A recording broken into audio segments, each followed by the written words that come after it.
kana yaada keenya hunduma sassaabanneetu waaqayyo kana kadhanna. Yesus Kristos gooftaadha. Yesus Kristos gooftaadha.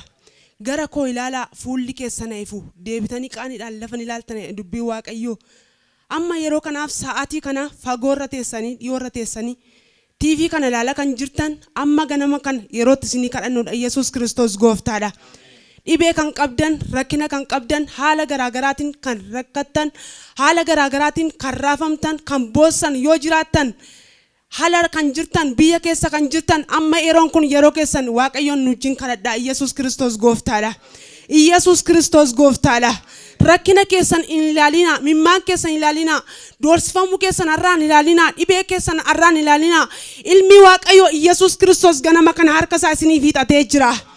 Baate eessa si yaaddessaa jiru erki waaqayyo isinirraa kaasuuf ganama kana harki isaa hiixatee jira. Maqaan isaa bara baraan haa kabajamu. Yaa waaqayyo Abbaa, yaa waaqayyo Ilmaa, yaa waaqayyo Hafuura Qulqulluu. Baay'imnee guddimnee si galateeffannaa. Waa'ee yeroo kanaaf, waa'ee iddoo kanaaf maqaan kee bara baraan haa kabajamu. Maqaan kee bara baraan haa eebbifamu. Abbaa yeroo kanaaf sa'aatii kana waan nu laatteef yaa gooftaa si galateeffannaa.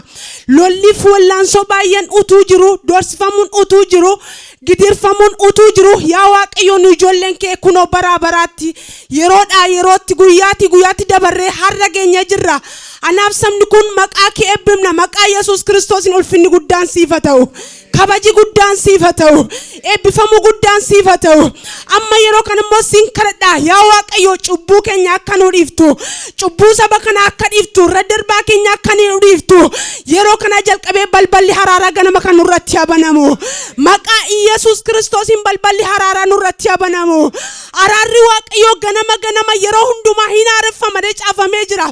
Amma yaa gooftaa siin kadhadha. Saba kanaaf araaran kadhadha. Biyya kanaaf araaran kadhadha. Ati immoo araara gochuutti nariifatta, dheekamuutti immoo suuta jetta.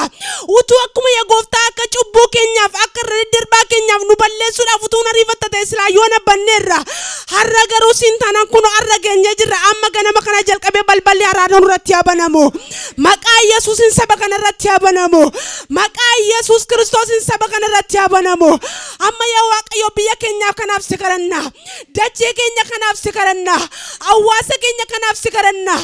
Abbaa ganama kana jalqabee bantii waaqa haa banamu. Waaqayyo haa banamu.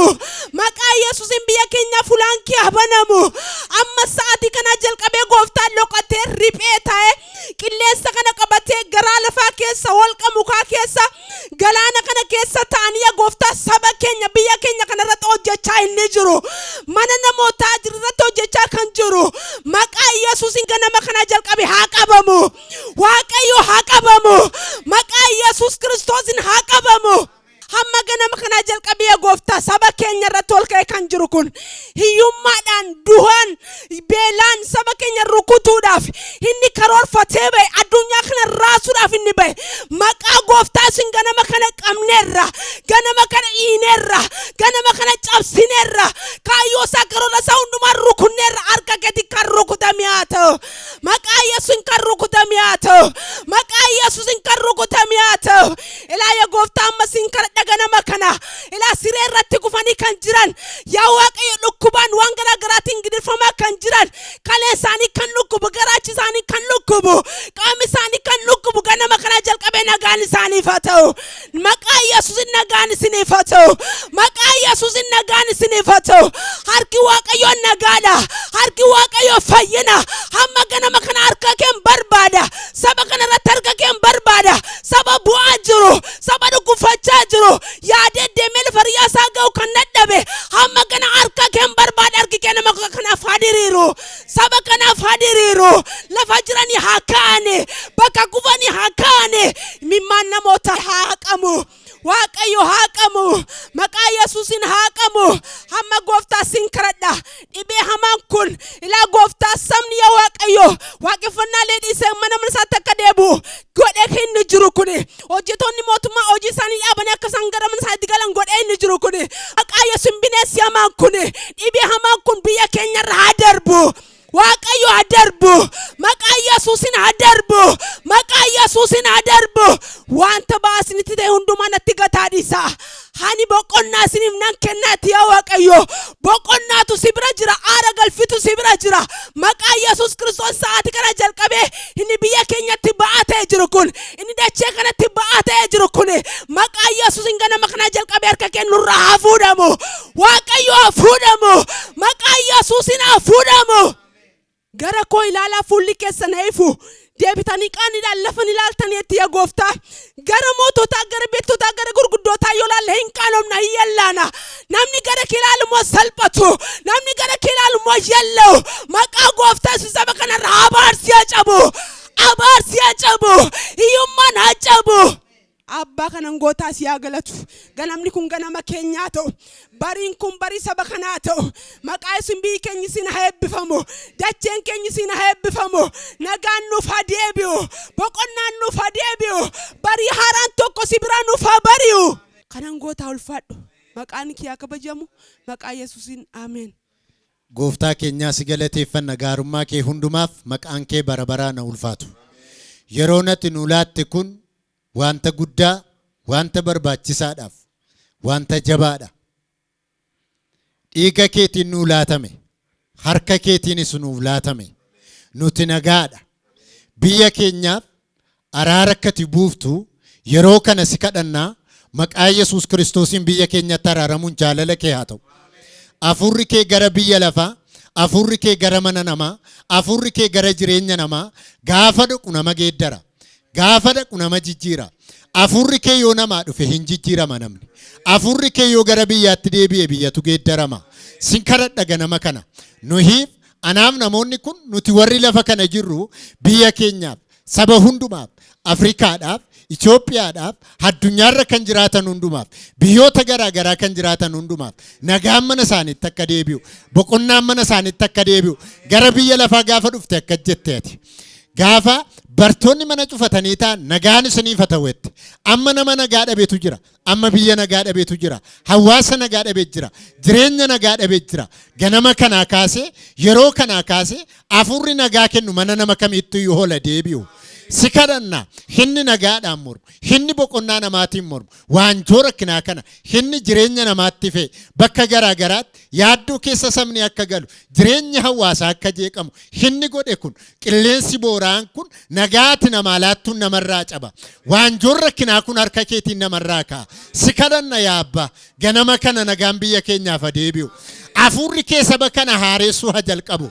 Barxiimiyoos akka jedhe utuu namni itti himin soqosaa faana keetii dhagee karaati baatutti naannee ijaan qabu ture jaamaa ture isatti dubbattu faana kee dhagee sochiyaati gootu dhagee lafa jiruu socho'e amma warri lafa taa'an jiran warri mandara garaa garaatti galan warri abdii kutatanii deebi'an ija namaa kan namaa banu siidha jireenya namaa kan namaa fiiku siidha qalbii namaa kan namaa fiiku siidha sin kadhadha maqaa Yesuusiin hafuurri haaressu saba keenyaaf dhufu warri abdii kutatan lafatti abdii kutatanii akaani warri yaaddaa jiran lafa yaaddaa jiranii akaani warri gaddaa jiran biyyatti gaddanii akaani namni gaddaa jiru warri abdii kutatanii ofirra gattaan yeroon kun yeroo galataati yeroon kun yeroo boqonnaati yeroon kun yeroo hililleeti jedhanii isa miti jedhee isaa nama siisetti dubbachuu akka danda'an afurri keenni Saa'ol irra bu'ee isa geeddare gaaf tokko afurri Waaqayyoo Saa'ol irra bu'ee kutata raajotaatti isa dabale jedha namni gara kutata warra du'aniitti kutata warra abdii kutataniitti kutata warra gaddaniitti kan of dabalee jiru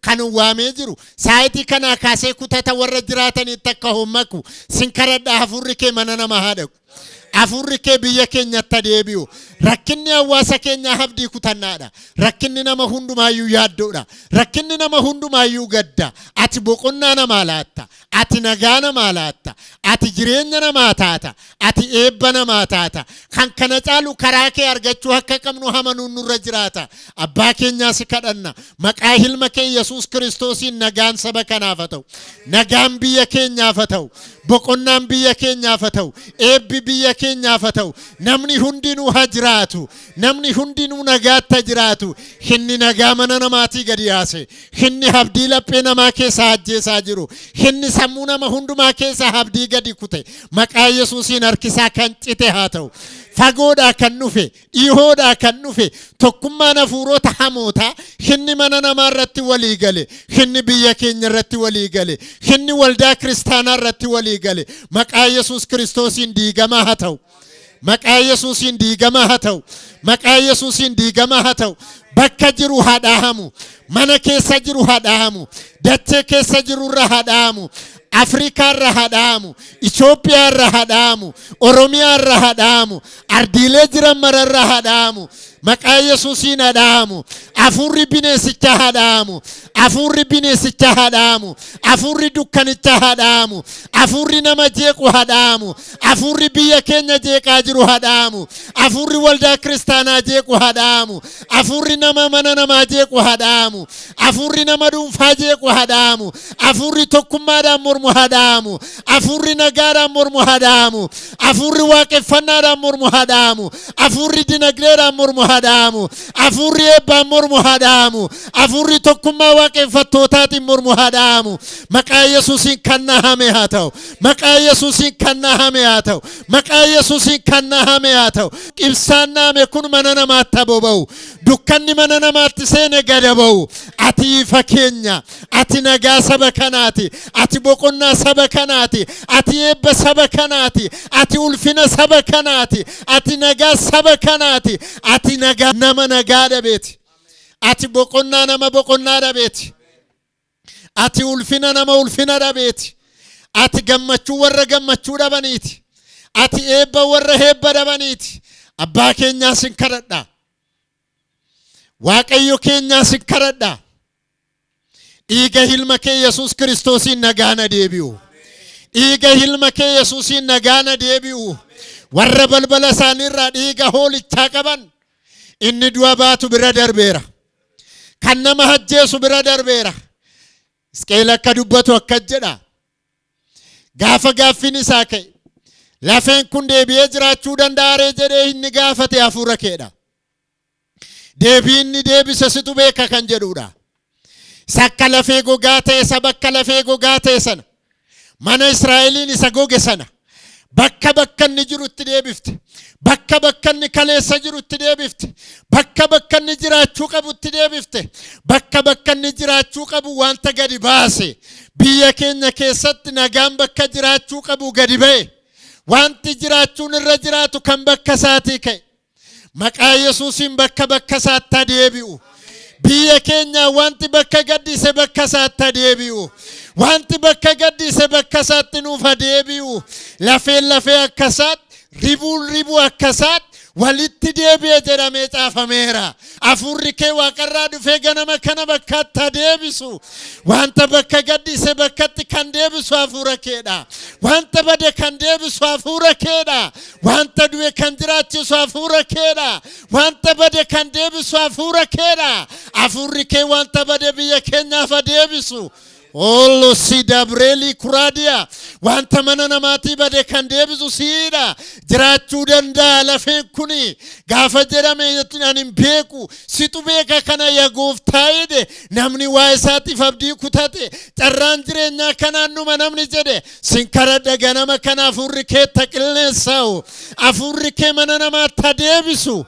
Hallelujah. Afura keetu nama deebisa.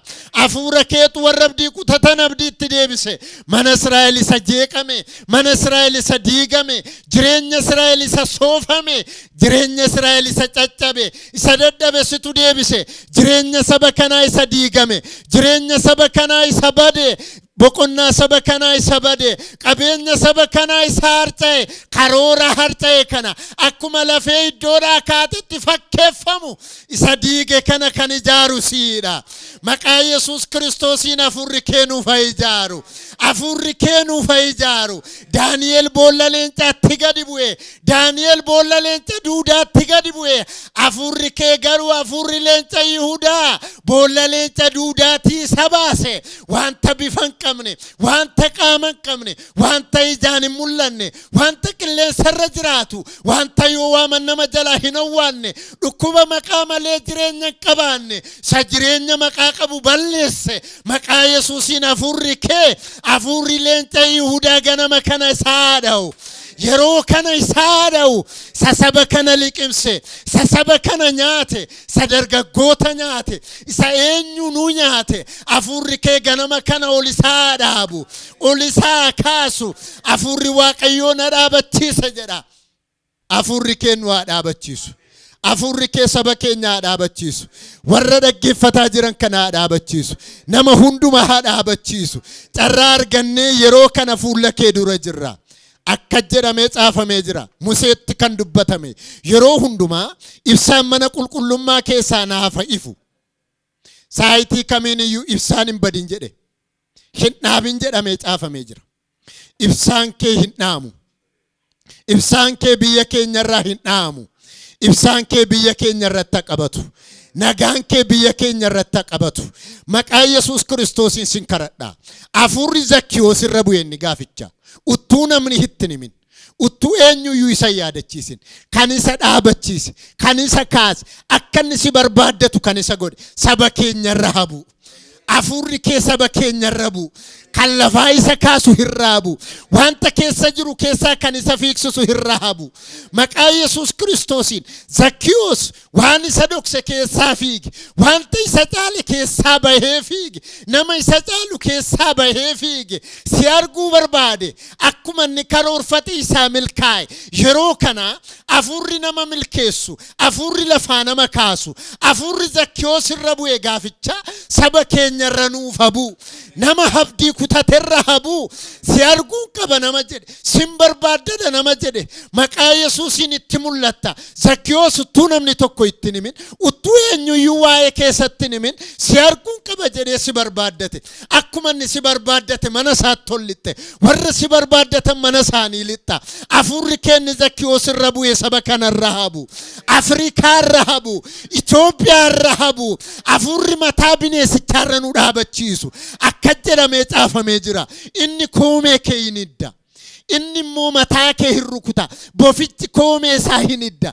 Inni dubartittii irraa dhalatu immoo mataa kee gadi tuma jedhamee caafamee jira. Maqaa Yesuusiin afurri boficharra nu dhaabachiisu nuuf kennameera.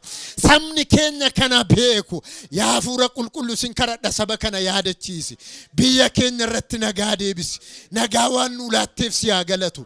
Maqaa ilma kee gooftaa keenyaa Yesuus Kiristoosiin. Ameen.